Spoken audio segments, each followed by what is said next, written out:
Le mécénat de compétences est un programme qui vient, j'allais dire, sublimer ses valeurs, puisque on fait appel à l'engagement.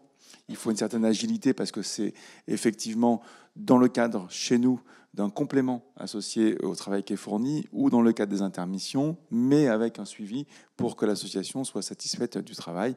Et bien sûr, ça fait appel à la responsabilité. Et donc cet engagement qui est demandé à notre collaborateur vient servir l'engagement de l'entreprise sur l'ensemble de ses activités et de ses fonctions. Pour les collaborateurs, je pense que ça contribue à l'engagement parce qu'ils voient bien qu'on porte la même attention, le même effort, la même volonté de valoriser leurs actions auprès de ses clients que pour toute mission autre que chez Wavestone.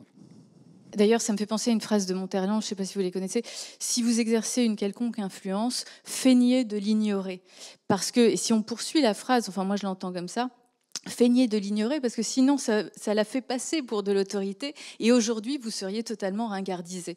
Si vous en imposez aujourd'hui, c'est pas parce que vous êtes un chef, c'est parce que vous avez une personnalité, un charisme fort. On le voit dans tous les secteurs de la société. Hein. À l'école, l'autorité du maître s'est effondrée. On peut le regretter. Il y a eu des bienfaits, on peut le regretter maintenant aussi. La logique de KPI, c'est assez vite imposé. Effectivement, comme étant nécessaire pour qu'on puisse être dans cette démarche de progrès que l'on souhaite. Évidemment, nous avons intégré le mécénat de compétences dans ces KPI de manière très classique, avec des choses que vous connaissez, le nombre de collaborateurs, le temps passé. On vient d'avoir la logique de mission qui est importante pour nos collaborateurs. Donc, comment intégrer le mécénat de compétences dans leur temps. Donc, il y a un KPI sur ce sujet-là et un KPI sur les bénéficiaires. Nous agissons en faveur de l'éducation, de l'insertion et de l'entrepreneuriat inclusif. Donc, c'est fait partie des KPI qu'on a identifiés. Le groupe Vinci est engagé à une politique de mécénat qui a été conçue de façon à venir en écho à ces métiers. Ça veut dire que nous sommes des acteurs de la ville, nous sommes des constructeurs d'infrastructures, de bâtiments et des opérateurs d'infrastructures de transport, les aéroports et les autoroutes.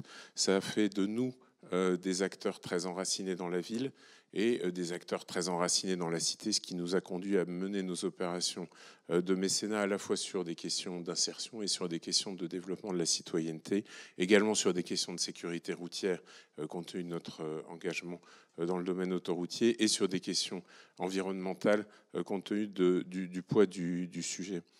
Donc, ce qu'on présente lors de la journée des nouveaux entrants, en effet, c'est un catalogue de missions. Et on les incite évidemment tout au long de leur vie chez Allianz à aller regarder les nouvelles propositions qui sont faites sur ce catalogue qui vit, qu'on continue d'enrichir. Et donc sur ce catalogue, il y a énormément de choses très différentes. Il y a des choses qui s'apparentent à du mentorat, mais il y a aussi des choses comme la journée de l'engagement, qui est une grande journée annuelle depuis 5 ans maintenant, qui rassemble un minimum de 500 personnes. Et là, dans cette même logique qui est celle de la variété, on fait très attention à ce qu'il y ait à la fois de l'environnemental, du sociétal, des missions auprès des personnes âgées, auprès des enfants, du handicap, qu'il y ait des choses très variées qui puissent répondre aux différents leviers d'engagement de chacun. Et les syndicats restent sans voix. Pourquoi ? Parce qu'ils nous disent « Ah oui, mais ça parle directement aux salariés. Chacun va être acteur de cet engagement. » Et le but du mécénat de compétences, c'est de rendre acteur l'ensemble des salariés de l'engagement de l'entreprise. L'acculturation. Exactement. Et là, les syndicats nous disent, OK, quels sont vos objectifs ? Donc, on décline les objectifs, sachant que pour 2022, on fait un objectif qui n'est pas forcément très ambitieux, mais on dit, on est déjà en juin, on va finir la négociation, la période d'été est une période haute, les gens ne pourront pas, donc on aura vraiment 3 mois là-dessus. Ils nous disent, d'accord, on top, et on signe votre accord d'intéressement. Et à l'unanimité, l'accord d'intéressement est signé et a souligné. La CGT appose sa signature sur l'accord d'intéressement. Quand vous connaissez la position de la CGT sur l'accord d'intéressement, c'est une vraie performance, entre guillemets, sur le dialogue social. Aujourd'hui, sur l'intégration, on a bien la présentation des outils qu'on a mis en place. Alors, on a mis en place une plateforme qui présente toutes les missions possibles en relation avec les associations.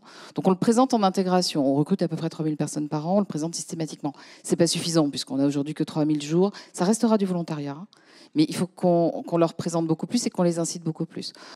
C'est-à-dire qu'on considère que le salarié doit donner quelque chose, L'entreprise doit donner quelque chose et l'association pour laquelle on va intervenir donne quelque chose. Donc il y a une logique du don et du contre-don. Pour le salarié, ça se traduit par je fais du mécénat de compétences, je donne un jour de congé et l'entreprise, elle va donner 1, 2, 3 jours en fonction de la mission qui va se faire.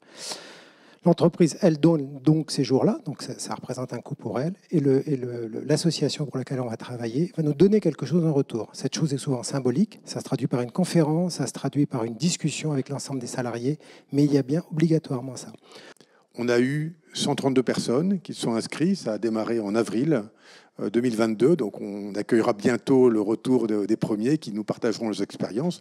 On est bien sûr encore en contact régulier avec eux, mais c'est là une initiative assez majeure et assez emblématique et sur laquelle effectivement on a beaucoup communiqué en interne et ça a rencontré effectivement beaucoup d'intérêt extérieur, mais d'abord interne, et avec une condition importante qui est d'accueillir avec bienveillance le retour des personnes, parce que partir, c'est après il faut revenir, et c'est vraiment l'intention.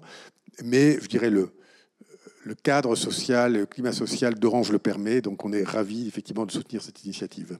Ce processus très simple et il est très puissant à la fois et ça a été, je pense, un levier très fort de promotion du mécénat de compétences au sein de la SNCF, ce qui fait que ça marche bien. On a différentes formules comme vous tous, hein. Donc voilà, rentrer tout simplement cette question de la proposition et de l'écoute autour du mécénat de compétences dans l'entretien annuel est, à mon avis, très très très puissant.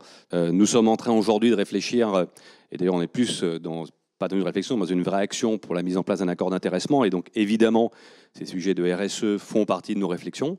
Mais peut-être qu'au-delà des mesures d'incitation, aujourd'hui, ce sur quoi on travaille et les actions qu'on essaie de prendre, c'est par rapport à lever les freins. Parce qu'on est quand même dans une situation de tension d'effectifs forts. Nos clients qu'on adore, dont certains sont aujourd'hui ici, même beaucoup, nous sursollicitent. Et donc, la question, c'est comment on fait pour préserver ces heures.